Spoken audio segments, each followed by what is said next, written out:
Hello, everybody. This is episode 2 of AI-TAINMENT with me, Vessy Mink, your host. Big up to Metaverse Generation and all the crew. In fact, everybody, today we have the most amazing show for you. We have a very special guest, but before we do that, we'd like to thank our sponsors. Here we go.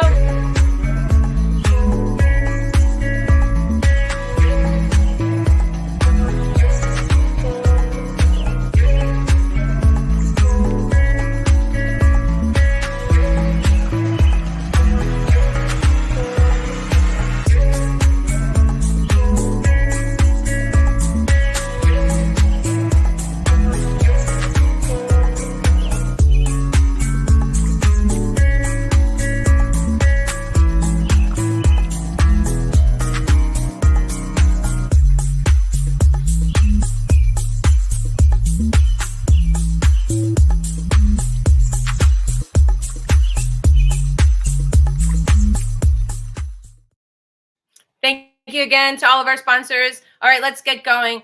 Today, we've got the one and only AlephOne in the house. He started early in AI. He's going to tell us all about it. He's going to tell us so many things. I love this person. This is a friend of mine, somebody that I have a regular show with.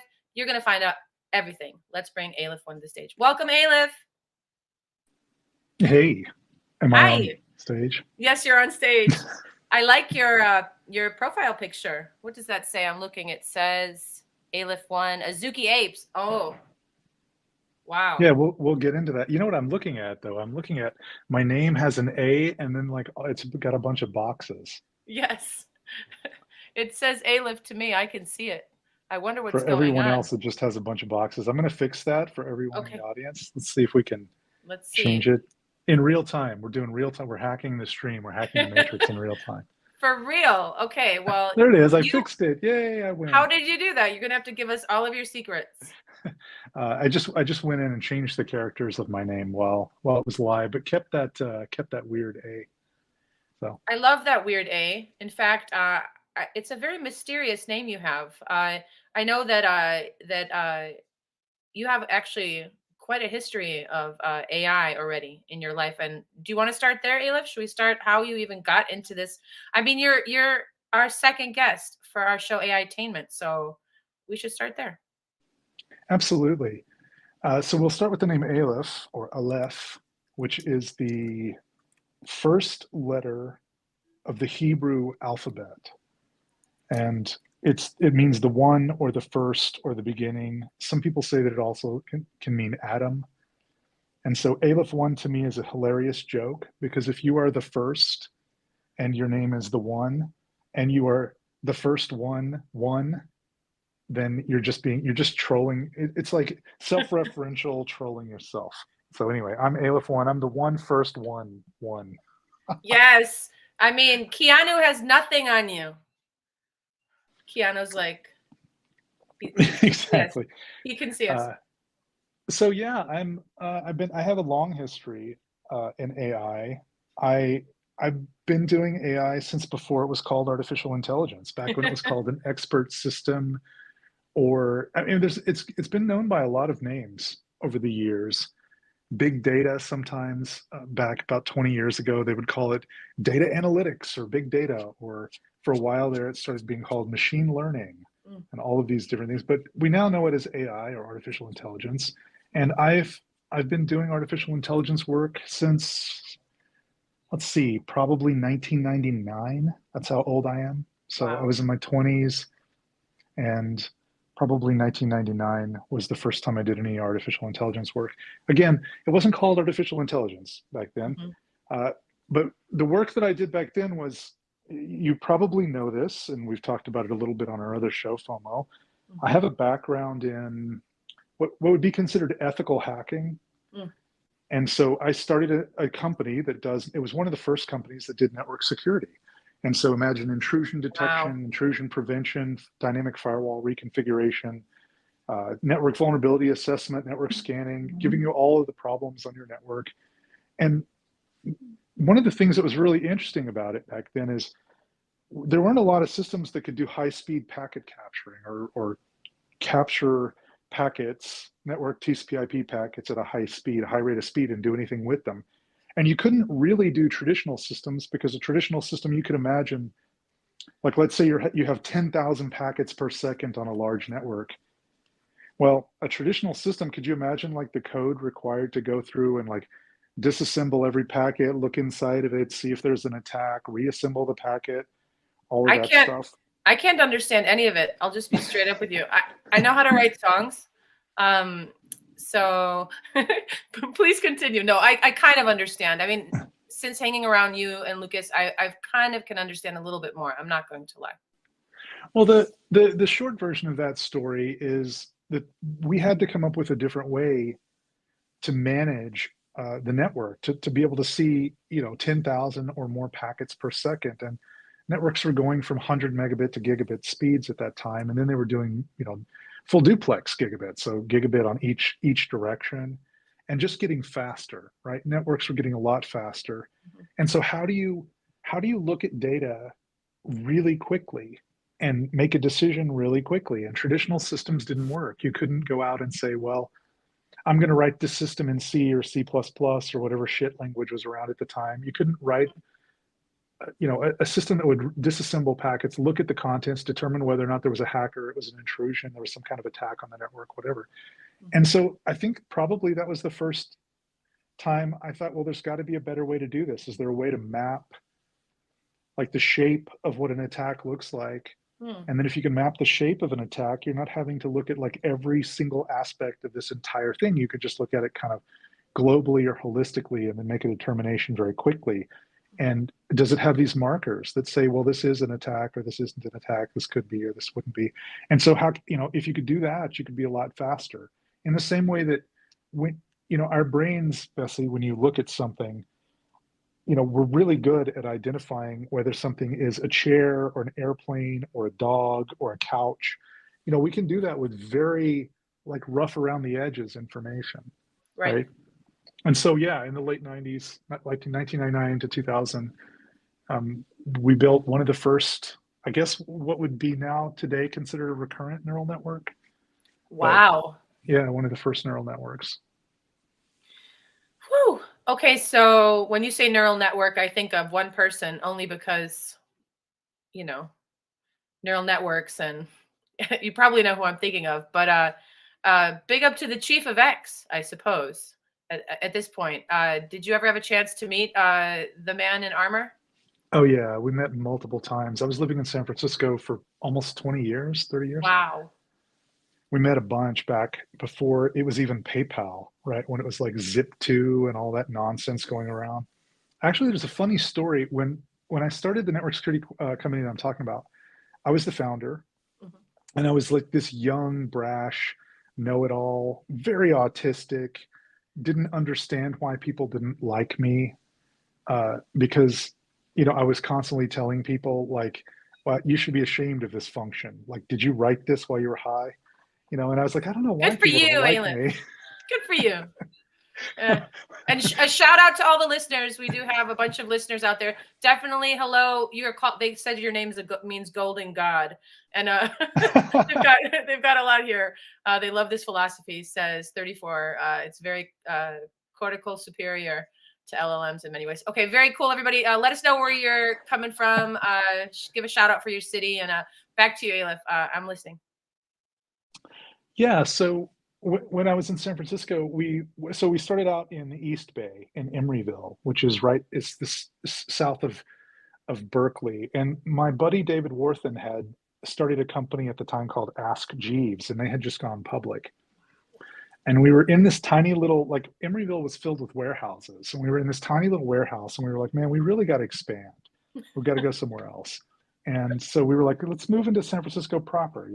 We're growing, we're big enough. Let's move into San Francisco, and let's get a real place like on Market Street, and Wow. and be one of those like, .com kind of companies. And we moved into a place that was the former headquarters, and you're not going to remember this company, but the former headquarters of a company called Gloss, Gloss, Gloss. And they had a company called gloss.com. And gloss.com was like one of those attempts to like sell lipstick and like eyeliner and makeup and all that stuff on the internet. And Oh, so when okay. we moved in, it was a complete ghost town. They basically had taken all of this venture capital and just they blew the money on like a massive party with like the Dixie Chicks and like Elvis Costello and all these Wow. famous people, That and sounds fun. they ran out of money, and so all of the desks were like so they had taken doors like a wooden door without the hole like punched Yeah. in. They'd just taken doors and bought doors and put them in between file cabinets, and the entire like it was a massive amount of space, like Makeshift. 8,000 square feet of Yeah. makeshift desks. That's Just awesome. and a ghost town though. They had left the place, and I'll get off this in a second, but it's Okay. hilarious. They had Okay. left the place in just absolute disarray, and they had these whiteboards, wall to wall whiteboards of like ideation of like what are we going to do with gloss and how are we going to spell lipstick and all that. And my favorite, I wish I still had a photo of it. My favorite was top 10 reasons I love working at Gloss. And the number 10 reason was the lucrative stock options. And that's what I walked into. I walked into Gloss being completely dead. And and then what happened? I mean, you took it over and you built. Well, yeah, we took over the building. Yeah. We built it. I grew from 14 employees to about 350 employees. Wow. And we ultimately built one of the most successful privately held network security companies in the world, all built on AI, all built on a language that most people don't even really use anymore called Lisp, Huh. which is one of the first artificial intelligence languages. So Wow. almost all of it was written in Lisp. We had some of it written in C and C++ because we had to do packet capturing, but we wrote most of it in Lisp. And there were a couple of Lispers around at the time. There was a guy named Paul Graham who had built something called the Yahoo Store. And Paul Graham went on to start Y Combinator. I don't know if you're familiar with Y I'm not. Combinator. It's a like an incubator for startups. So he's a Lisper. He wrote an incredible book called Hackers and Painters. And if you look at paulgraham.com, he has some amazing essays about the difference between hackers and painters and lots of stuff about Lisp.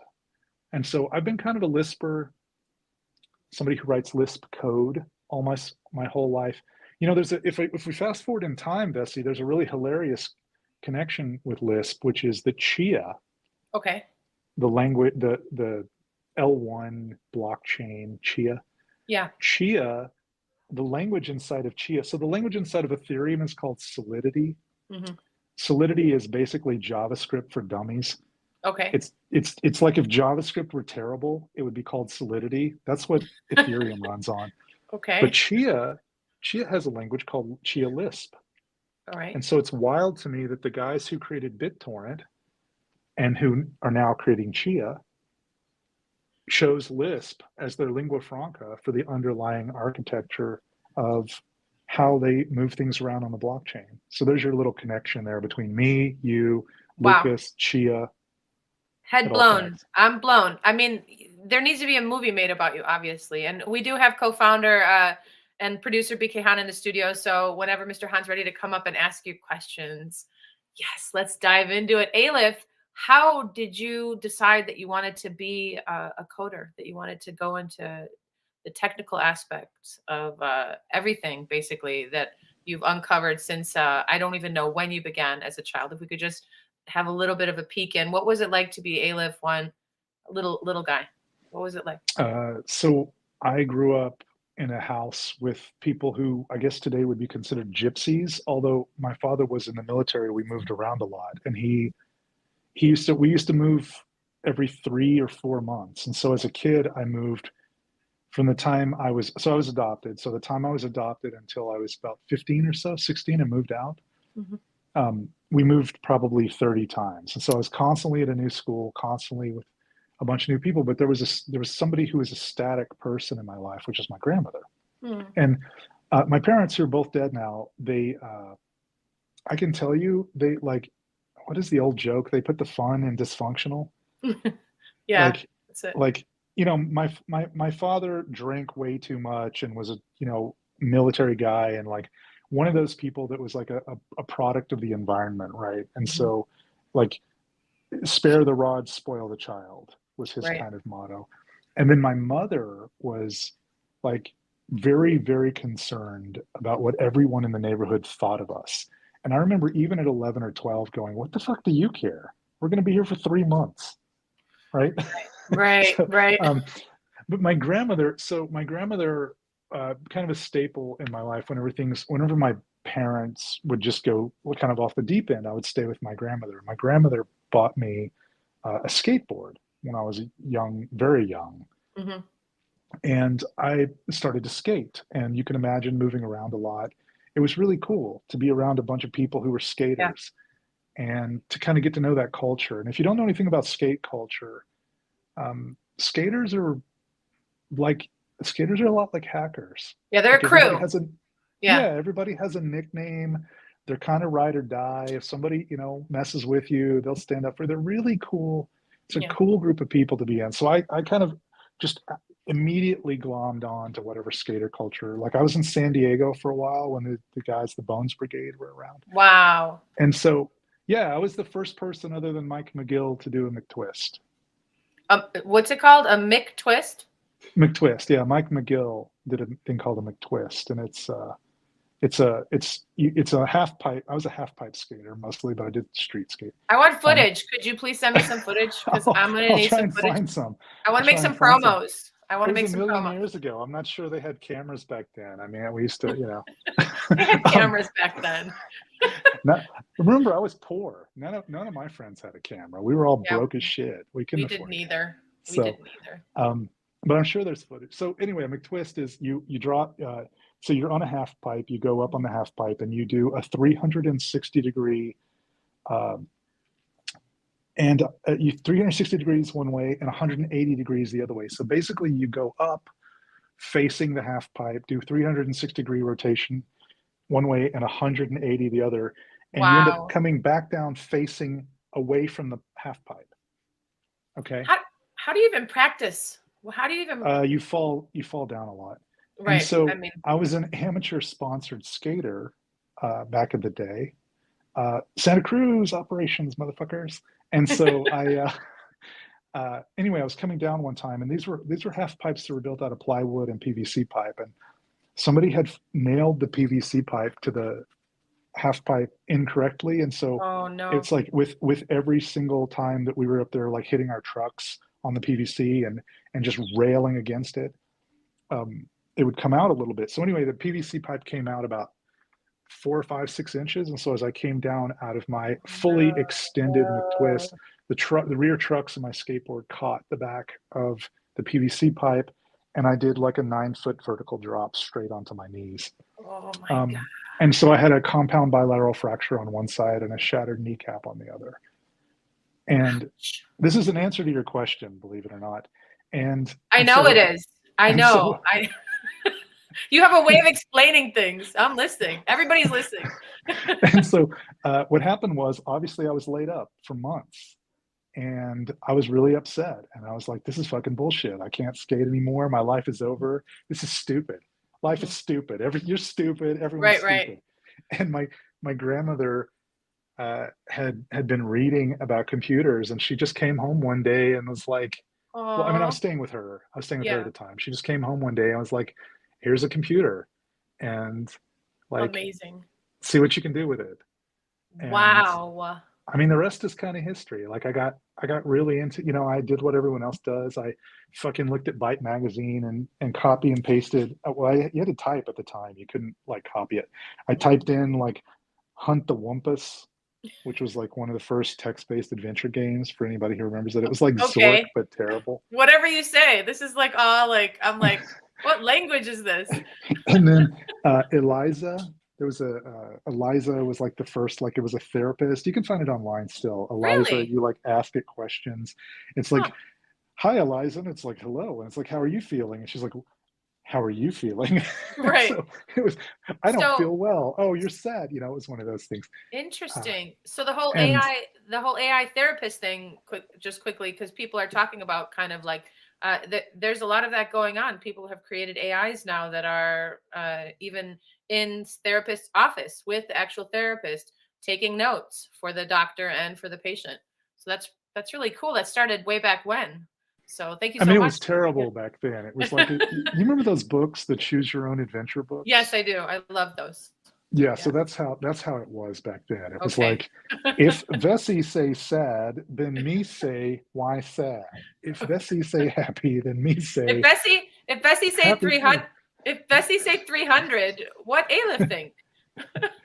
Oh, Oh, yeah, don't did do a little that. fan there. Yeah. Yeah. And so yeah, so that's how I got into computers. So that was the first thing. And Okay. it was back then, it was an Apple computer was one of my first computers. Nice. And before that, I had, I think, a Commodore 64. And the thing that's funny about both of those computers is they both had a language called BASIC. Mhm. Uh, and BASIC was kind of the language that everyone learned back then. And I remember thinking, like, this language is terrible. And like, very immediately thinking, like, wow, this is where we're at with computer languages. There has to be something better, How right? old were Like, there you when has you to be a thought? better language. How old were you, do you think, uh when you thought that? Were you in your teens already? Had you already? So you were already wanted to start to develop something better, obviously. well, I guess, let's see. So my father died when I was 19, so I guess I would have been Hmm. 15, Hmm. 14, 13. I would have been close. I probably would have been 13 or 14. You wanted a better language. Yeah, I You wanted really a better wanted a language. better language. Yeah, Yeah. that's amazing, Aleph. Aleph, that's so amazing.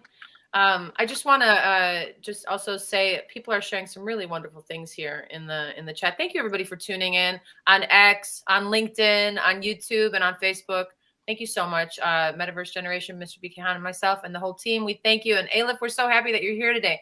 You have like major projects going on. Like, I'm surprised I even got you in the studio today because I know you're so busy. So a big thank you again for making some time for this. We're really excited to have you here. I know that you have a few projects that are super close to your heart. It seems maybe you've always had your projects be close to your heart, just getting to know you even a little bit better now than I already do. But would you like to share your first business? Would I like to share what? Your first business. Your first Hmm. business. Yeah. The first one of the ones that I'm doing right now, or the first Well, one that I well, did way back in the day? well, I was thinking way back in the day, and then to tie it in to kind of you became, Yeah. yeah, So the first one was the network security company that I mentioned. That was the first thing I yes, really did. Before that, right, I was running what were called multi-agent systems. And so, you know how we talk about how artificial intelligence has all these different names? yeah, So way back in the late 90s, they were called multi-agent systems. Agent, like a spy, like an yeah, agent.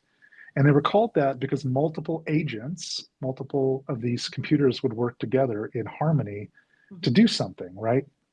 right, And so the uh, and so the at the so just to kind of, like, put a bookend on the thing I was talking about earlier, when I was really pissed off about this language called BASIC and I was really frustrated with it, I mhm, started casting about, and there were a bunch of languages around the time. There was something called C, NCC, there was COBOL, there was Pascal, there were all these languages, just so many languages, many, many languages. mhm, There was a language called Perl that was kind of up and coming, and there was a language called Python, which was kind of like getting its start, sort of, mhm, um, a little bit later. But the language that for some reason, the language that I just really got attracted to was a language by a guy named John McCarthy, a language called Lisp, mhm. which is a computer programming language that was developed in 1960. But Lisp, the thing that Lisp has that, like, really no other language has, is that code is data and data is code. And I want you to think about this, Vessy. I want you to think about, in 1958, at the Massachusetts Institute of Technology, this guy, John McCarthy, Wow. created a language where the code, the language, and the data are fundamentally interchangeable in a way where you can actually modify a variable during runtime. So the code itself can be modified while it's running. You can Like change the data inside the code while it's running. like you did with your name earlier today. And, Exactly. and now I don't see your name. Your name is gone. Oh, that's weird. I'll have to check that out. It's messing with me. You're probably Well, like, why did she ask me about my first business when I just told her about my first business? oh, no, no, Um, no, no, you know, not at all. Not at all. I Um, wanted the reason is because it seems you were already an entrepreneur before you became an entrepreneur, and I don't know, thinking about my first like what I was doing, kind of imagining a business that I would start, or kind of being at the helm.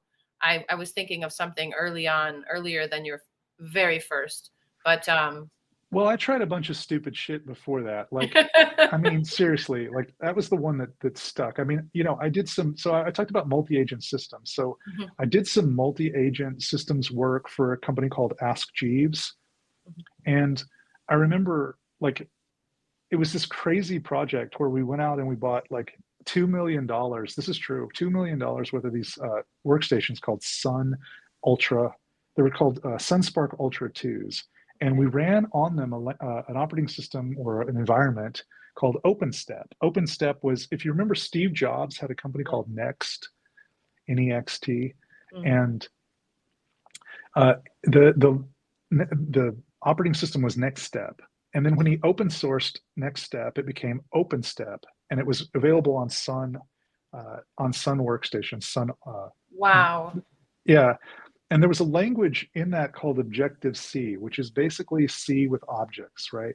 Mhm. And so I remember working with the Jeeves guys, and what we did is, so we put this massive computer like data center together, and we put all of these satellite feeds on the roof, and we were grabbing news articles, right? Because the only way to get news articles back then was through satellite, and so these Wow. text would come in on these news articles, and so yeah, so I wrote the news the way that Ask Jeeves does news delivery, and the way that you could ask Jeeves a question about the news.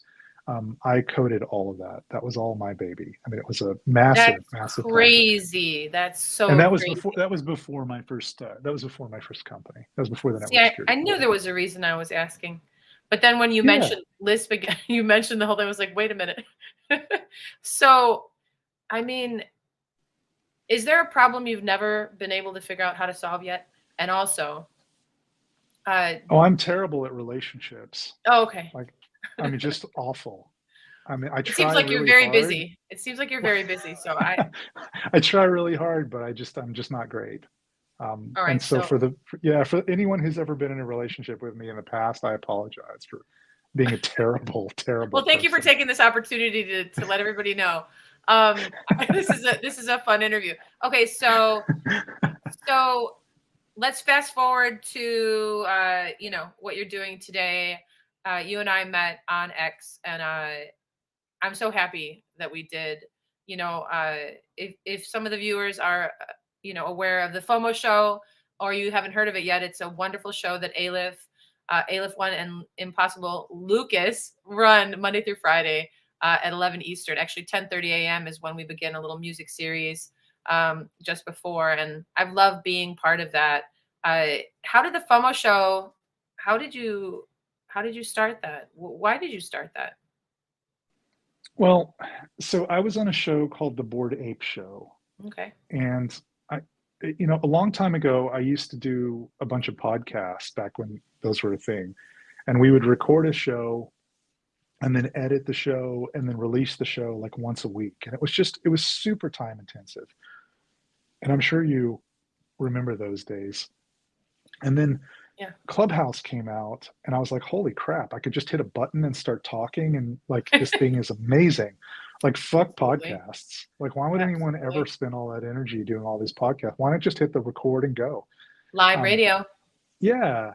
And so I got really into that. And so me and this guy, when I first got it, right after Clubhouse, me and this guy, Crystal King, who is now running the Liquid Legions project again, Okay. me and this guy, Crystal King, we started this thing called the Ape Raffle, which was like, we were so tired of all these contests that were rigged and all of these people grinding for whitelists and all of this shit. Mhm. And we started this thing called the Ape Raffle. And it was like, basically you bought a raffle ticket, and the raffle ticket entered you into being able to win something. And we did one. We thought, like, we're going to get maybe 50 people. Let's just do 100 tickets for the fuck of it. and we sold out the 100 tickets in like Wow. 8 minutes. That's I mean, it was amazing. just like, it Was was this for incredible. was this for a board ape? Was this to win a board ape? No, no, no. This was Oh, the second one was for a mutant ape. But remember, okay. mutant apes at the time were like 30 ETH.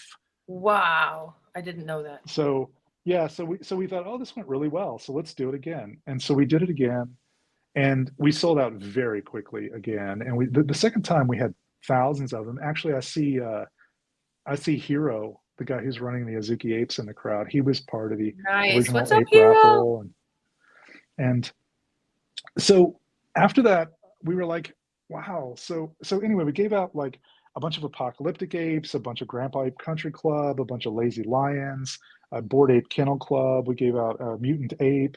We gave out the at the time we acquired and gave out the most expensive one of one music NFT that I'd ever seen, which was Violetta's "A Little Rain Yes. Must Fall." We paid like three and Amazing. a half ETH for it, and then gave it to Amazing. somebody, and they flipped it for like over 5 ETH within 24 hours, right? That's Which was incredible. amazing. Yeah, it was Hmm. amazing. And this is like this was 2 years ago, a little over 2 years ago. And so, and we were just me. So anyway, the reason I'm getting there. So me and Crystal King started this show. He had a show called the Crystal King Show Hmm. that was every day, and then I just kept showing up for it. And I was just like, I would just be that annoying fucking guy that would like raise his hand and be like, "Let me on stage." And he started to let me on stage after I think like the first week or so. Anyway, then I just became kind of a mainstay on the show. And then one day I just said to him, like with the ape raffle that we had been doing, I just said, like, why don't we just start our own project? And Nice. we did. We started our own project, and we ran that project for about a year and a half. And as you know, the bear came and just devoured See, that's everything. when I'm like, that's when I kind of I think the bear was like just coming when I kind of got into it. I mean, that was in 2021, right?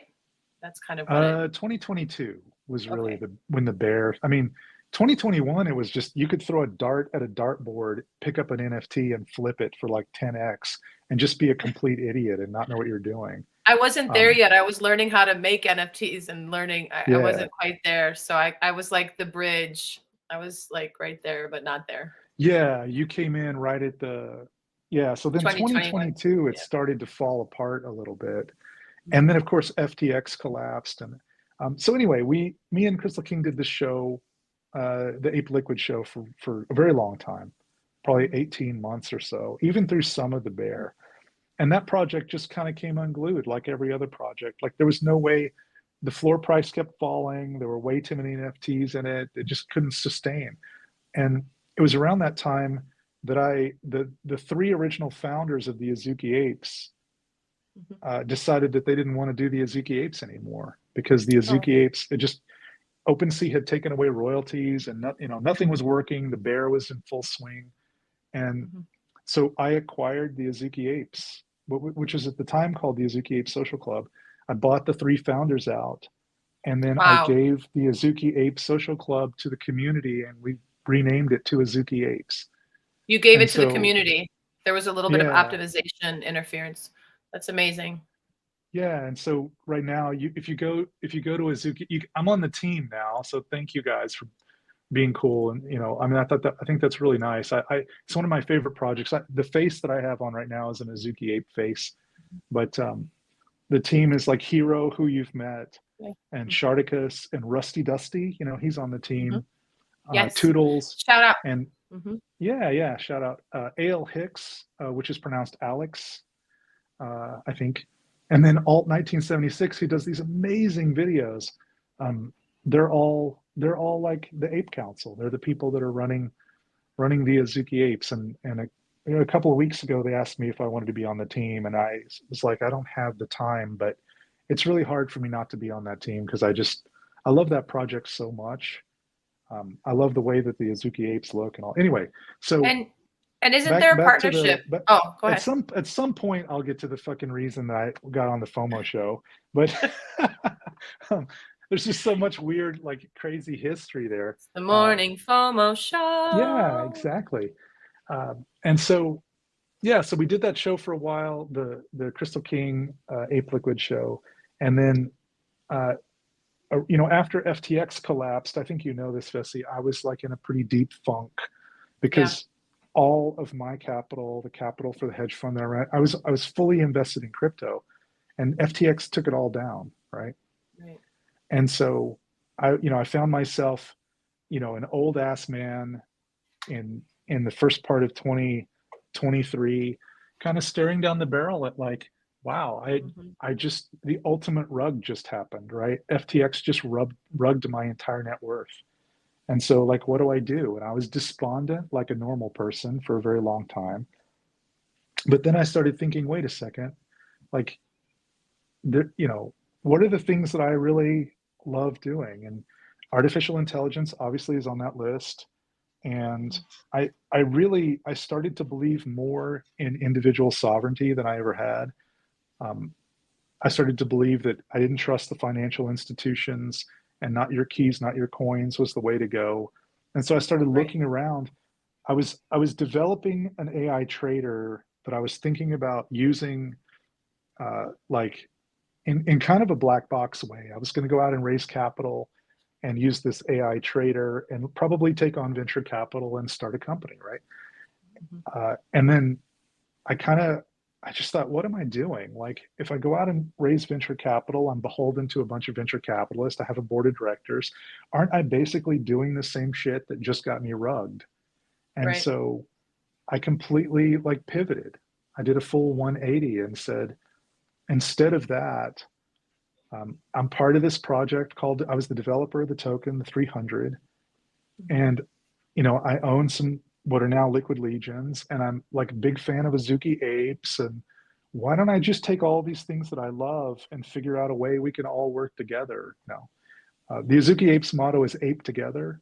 And I kind of took that to heart. How do we ape together and actually build something where we can all benefit from it without external influence and without somebody on the outside like telling us like what to do or how to think or how to manage it, and how do we create that individual sovereignty but as a group? And so And you that's know how kind of to how do it. all that came Yeah. about. Yeah, yeah, You know how to apparently. do it. Yeah. You have a lot Yeah. of people, a lot of people that love you and support you. There's some people that I think are confused about the road and don't know all the details. And to them I say, dig a little deeper and find out what's really going on. A lot of time people just they hear something or they're part of something and they know perhaps just a small percentage of the actual story. And I think it's amazing that you're still doing what you're doing. And I'm so inspired and so happy to be part of the journey. I love the FOMO show. Big up to all the supporters of the FOMO show. Again, Monday through Friday on X, starts at 11 a.m. Eastern. That's correct, right? Yes. It was 10 and then it moved to Well, 11. technically it starts at 10:30, right? You do a Well, 30-minute. yeah. So the new thing is the music in the morning, the serenade, which Lucas and I do with some culture commentary. We're going to start to do some, talking about what's going on in the world. He's so poetic. Lucas is so poetic. Shout out to Lucas. I know you're watching. He had a question for you, so I'm waiting for the question. And I'm sure if anyone else has any questions, definitely put it in the comments. Again, I'd like to share that tonight is sponsored by all of these amazing, beautiful brands. I'm just going to run it real quick. Aleph, if you'll just give me a second again, just to Yeah, of say again, course. thank you. Here we go. I love the reset too. Let's run the sponsors. Let's run the sponsors.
Hey, those AI girls are so pretty.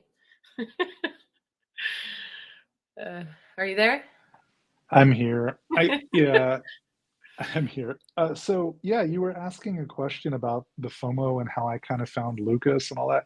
Yeah. It's a funny answer because it's basically exactly what you think, which is I was on a space and everyone sounded like a, you know, idiot who had been like smoking a bowl for the last 8 hours. Eight And in years. the 8 middle, years. in the well, 8 hours Yeah. straight. And in the middle of all of that was this fucking Lucas. And he was just like talking about monetary policy and economic He's theory. the And best. he didn't seem to give a shit about like the He fact that nobody understood what he was talking about or any, and he just was like, this was important to him and he was explaining it and Yeah. he was very cogent. And I was like, wow, I should be around that person more. And That's how I so, feel. I heard him yeah, speak for the first time on X. I was like, "Who is this?"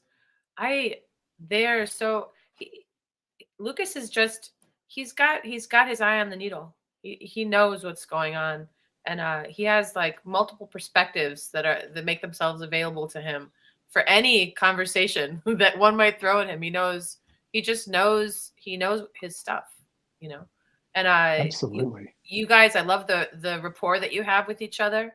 There's sometimes you guys are opposed, which I think that makes for a really great show, and also just to show how people can kind of we can work to understand one another better by giving each other the time to speak and share, and then kind of say, okay, well, I get that, but check this out. So I'm really loving the show. Well, I'm glad to hear that. And it's funny because I basically reached, I slid into his DMs and I was like, hey, we should we should talk more. And then we got on a call and I think we talked for like 4 hours the first time we had a conversation Wow. and we argued and we talked about all kinds of stupid shit. And at the end of it, he was like, this should be a show. And I was like, oh man, that is just so like self-indulgent, really. And he said, no, I think people would listen to it. I said, all right, I'll give it a shot because at the time, remember, I mentioned the Bored Ape Show. At the time, I'd been on this show called the Bored Ape Show for a while with Machiavelli and Ghost Trapper and Bubble Queen Hmm. and Tia and all of these people. And that show fell apart because much like Mice Media, the Yeah, Twitter just went just away, done. right? Right. This is the problem with these shows is like you get invested in something like the Bored Ape Show and then the Twitter's gone and then you're just like, wow, what do we do now? And Why is that happening? Why is that happening? And is there any intel on, you know, why that's happening? well, in the case of Bryn at Mice Media, it was because he got on kind of the wrong side of an argument with Mm. uh, somebody on X, and so he was collateral damage. Hero's account was deleted too. Did you know that? No, Hero I was didn't. running a badge that it wasn't a Mice Media badge. He was running a badge from Ben.eth, one of those Mm. with the whatever that circle badge was that Ben Yeah, had. And remember, they took down like 1,100 or everybody. 1,200. Yeah, everybody Yeah. got.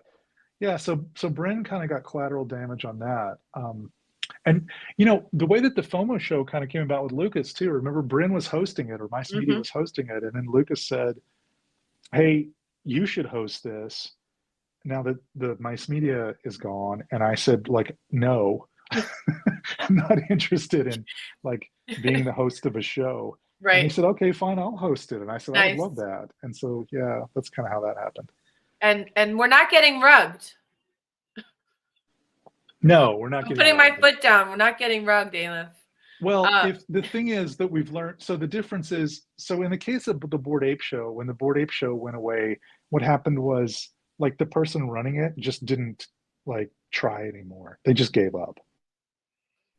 And so the difference between me and Lucas and Bryn and you and all of it is like if if let's say Lucas's Twitter account gets like removed, he'll just create a new one and then one of us will host the show, right? We're not going to right. let that stop us. That's right. And so I'm not worried about that personally. STNR Junior, STNRJ says this interview is awesome. Thank you. Thank you, everybody.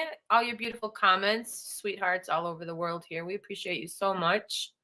Thank you so much. So let's talk about the automated trader that you have, the 300.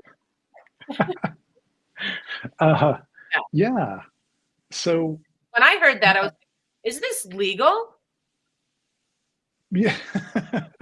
um, I don't really, you've been in AI your whole life pretty much, and I'm new to it. So I didn't quite understand.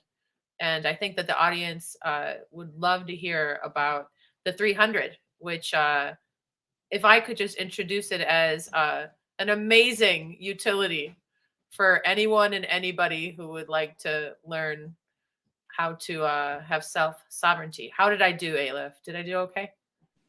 yeah.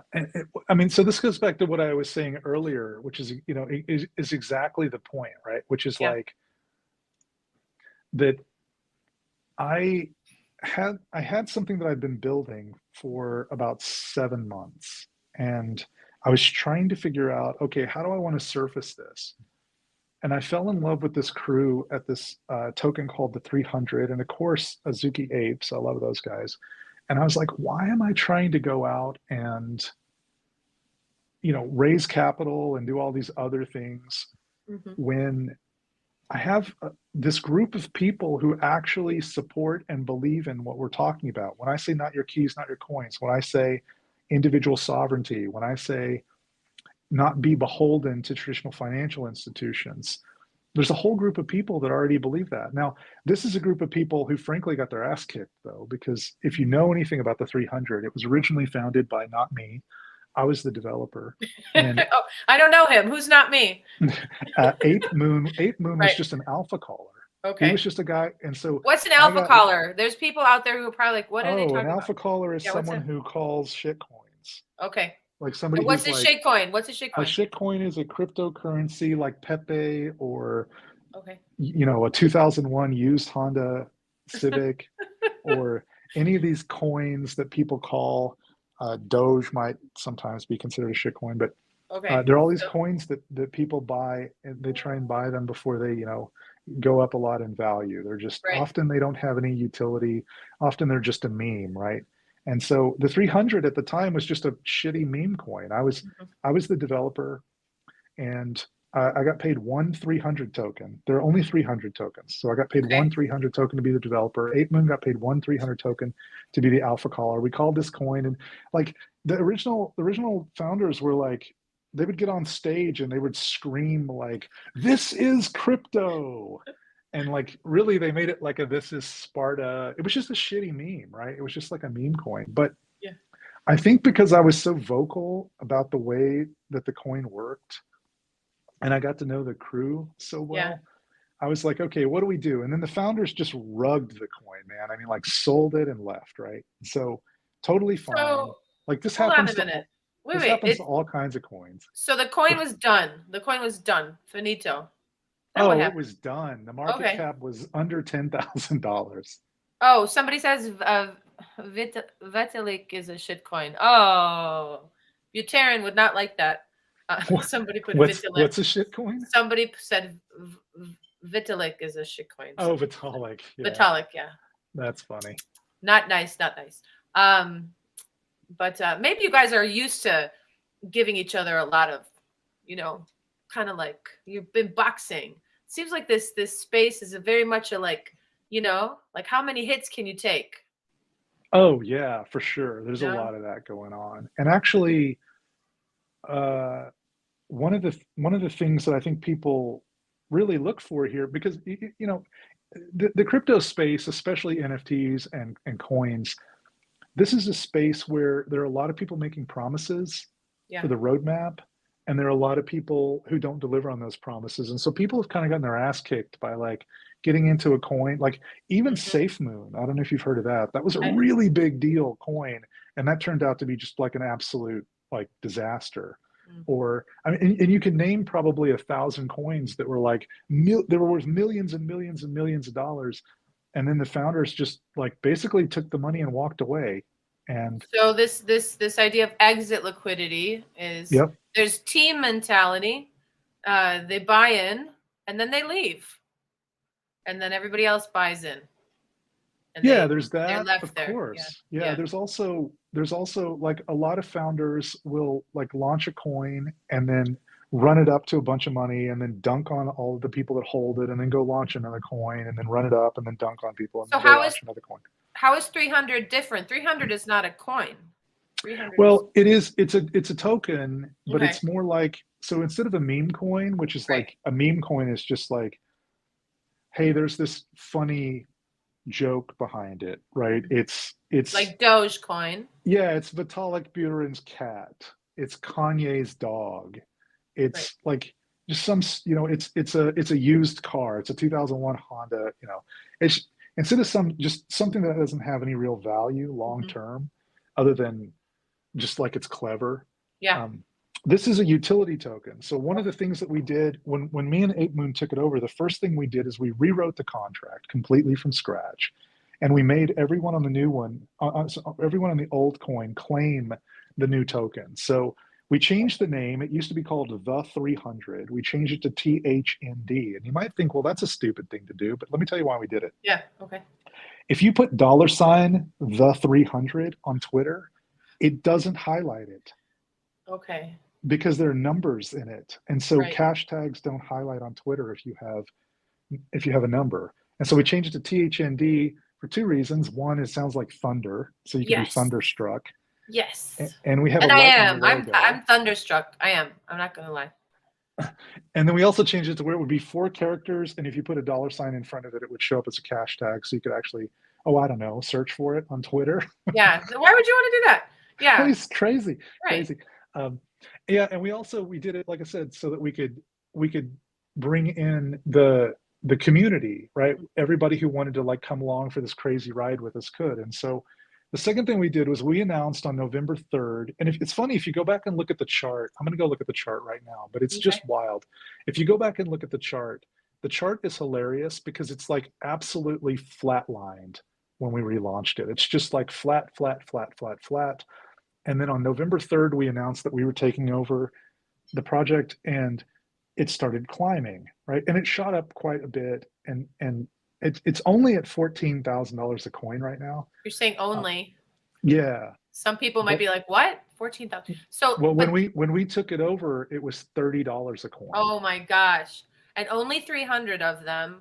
Yep. And it started at 30, now it's at 14,000. What's the highest that it got to?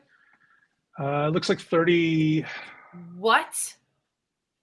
30,300. Yeah. Wow. And so Yeah. people probably start. So what does having this coin do for people?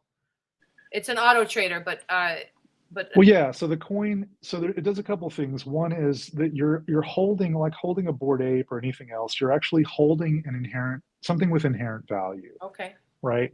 And so you might want to buy it just like you buy a share of Apple or just like you buy Bitcoin or something else. You might want to hold it just so you can hold something that hopefully has some inherent value and some inherent value that we're going to continue to increase because, again, Vessy, it's important to realize that it was under $100 on November 3rd. And we're January 21st right now, right? So December, January, we're not even 3 months in, It's right? crazy. And it's at 14,000. So there is an opportunity there to just hold something of value. And so we hope to keep building that. But then the second thing it does is if right now today, if you hold a whole coin, it gives you access to that AI trader that I mentioned earlier that I'd been building for 8 months now, 9 months, good God, that I've been building for 9 months now. And It, that AI, I can talk about that AI trader with as much or as little detail as you want, but the important thing to remember about the AI trader is you've heard that I have a background in artificial intelligence. I have a background where I've done this before, but I also had for 6 years, 5 years, uh, an AI quantitative hedge fund that traded millions and millions of dollars. And the last 2 years of that, before the collapse of FTX, that wow. hedge fund traded only crypto, which is Wow. one of the reasons I got wrecked when FTX collapsed, right? Oh my God. I'm so sorry. No, that's okay. I learned a lot from that. And in fact, in some ways, like it's hard to say this, but in some ways, it may have been one of the best things that ever happened to me because the amount of humility that it created, it's a weird thing to have to start over, I right? hear Like you. from scratch. Yeah. And so having to start over from scratch really caused me to reassess priorities, what was important in life, what mattered, what I was actually trying to do with my life, how I wanted to build a legacy, the kind of legacy I wanted to build, what mattered. Yeah. And so it was like a slap in the face in a lot of ways.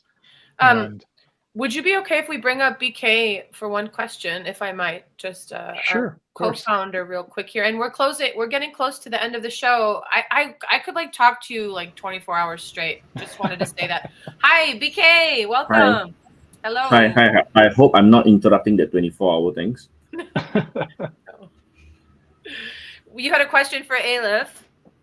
Yeah. Okay. Anyway, the show is about AI entertainment. So, what do you see from what you're doing, the 300 coins or whatever, going into media, going into AI? Is there some synergy in the future?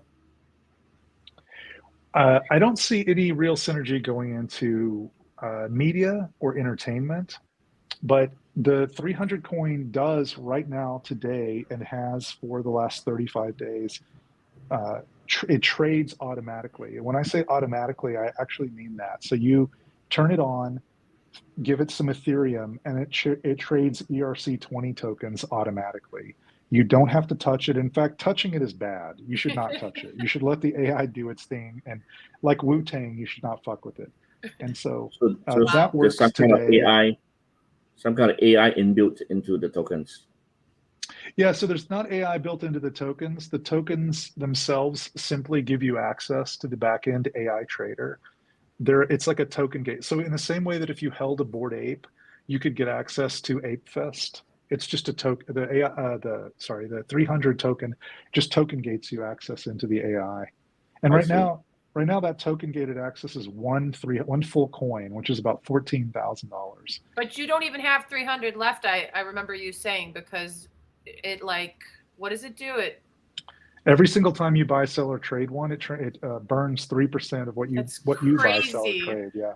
That's Yes. crazy, dude. So we have 224 left right now. Wow. Yep. And can people buy partial? Can they buy partial or? Yeah. There's Okay. 18 decimal places, just like Bitcoin or Ethereum. It goes to 18 decimal places.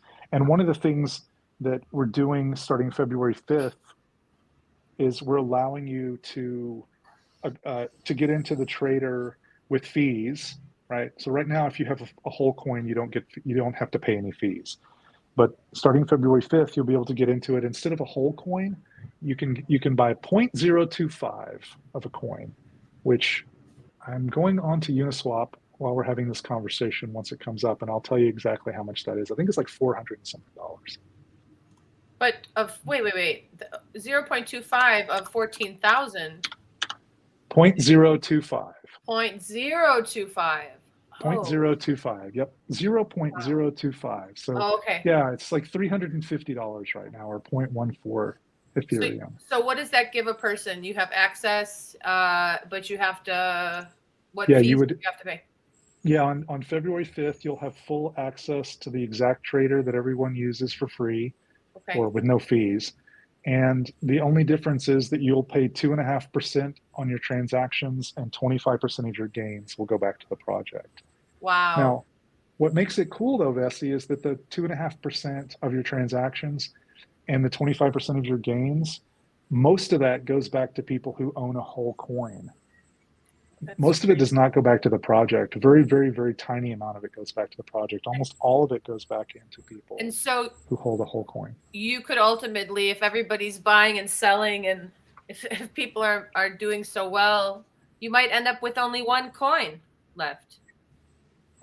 I mean, that's sort of the goal. It's the Highlander model of there can be only one, right? Where as everyone buys and sells, and as it continues to buy and sell and buy and sell and buy and sell, 3% every time. Yep. This is a reality show. Wow. BK, what do you think about this? This is crazy.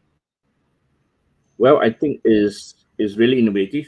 I love to read the white paper if you have one, and maybe you can put in a link for everybody to understand.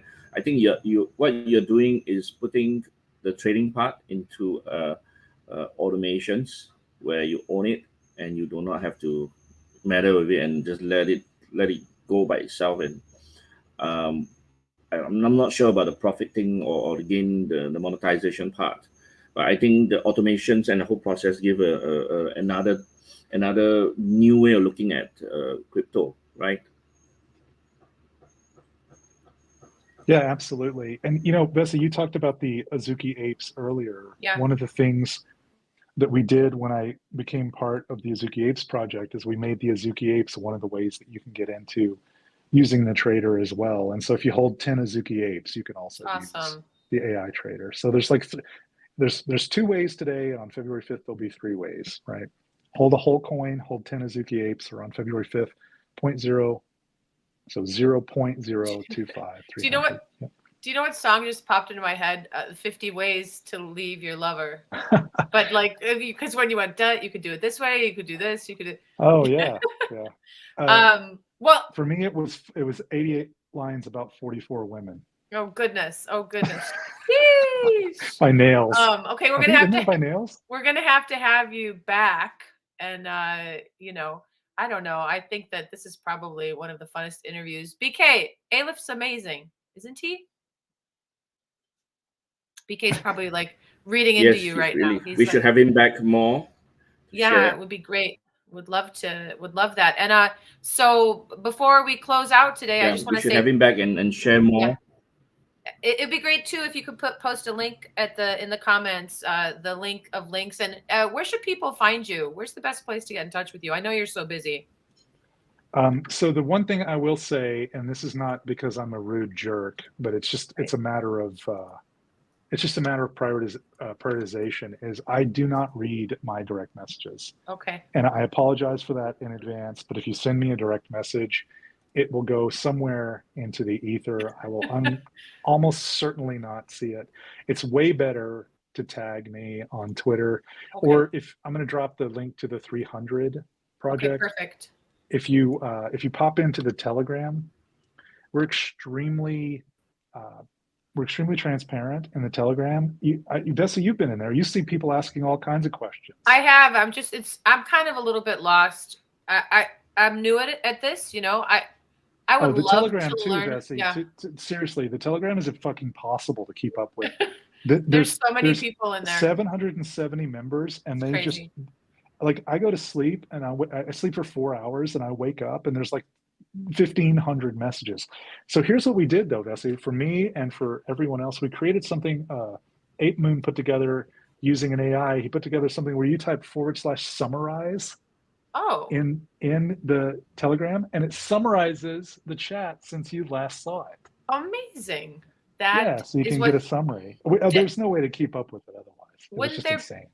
That's brilliant, Aleph. Wouldn't it be amazing if like the news of the world could be summarized daily? How everything exactly is happening, what happened next. We want to know. Yeah, the only problem with that is a problem of bias. So who created the AI that summarizes the news? Bias is a real problem. Yeah, it is. I don't want to say goodbye, but we have to say goodbye. I have my guitar here, which is a very odd thing because I never have it. Are you going to play us out? Are you going to make my evening and play us out? I would love that. Yeah. BK, would you like to say anything else before we close? Oh, yeah, one more thing, guys. One more time. Let's do it. Again, we want to thank all of our sponsors, you guys. Oh, BK, go ahead. I'd like to thank everybody for coming to the show and hope you follow us.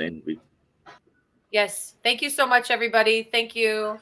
We'll see you next week for episode 3. AlephOne, thank you so much for being here. I think I want to write you a song on the spot, since that's how this is Music Train presents AI-TAINMENT.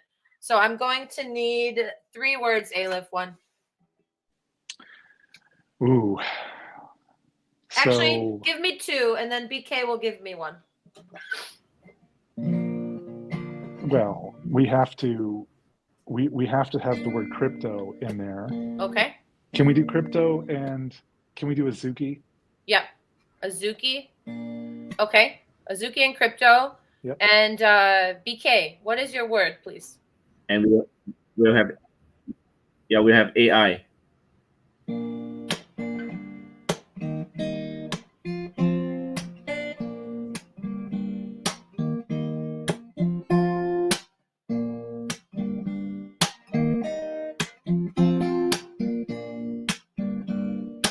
1, 2, 3. What do you get when you get stuck? Like crypto does sometimes. AI finds a way. It's a labyrinth in here. Tell me about the Azuki apes. Yeah, aping in. This is not financial advice now, guys, but let's have some fun. Tell me, what do you do when you get stuck? Oh, I think I'm gonna say what's up. Oh, to all my friends and all of this AI we talk about, we don't deny. The future's here, the future's here. Future's here, the future's dear. The future's dear, and it's AI, like a pizza pie. Up in the sky, raining clouds of light. Everybody's gonna get what they need tonight, tomorrow, the next day. It's AI, Azuki apes. Are we gonna ape in? Yep. Have we already done it? Yes, we have. La la la la la la la la. AI-TAINMENT. It's our arrangement. Don't forsake it. It's yours.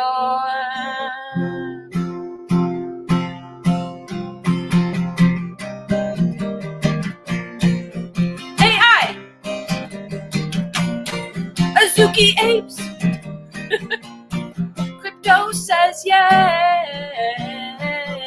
AI. Azuki apes in crypto way. How'd I do, guys? Do I still got it? Yep. All right, Love good. it. All right. We'll see you next week, you guys. Thank you so much. And we're going to close out with some happiness.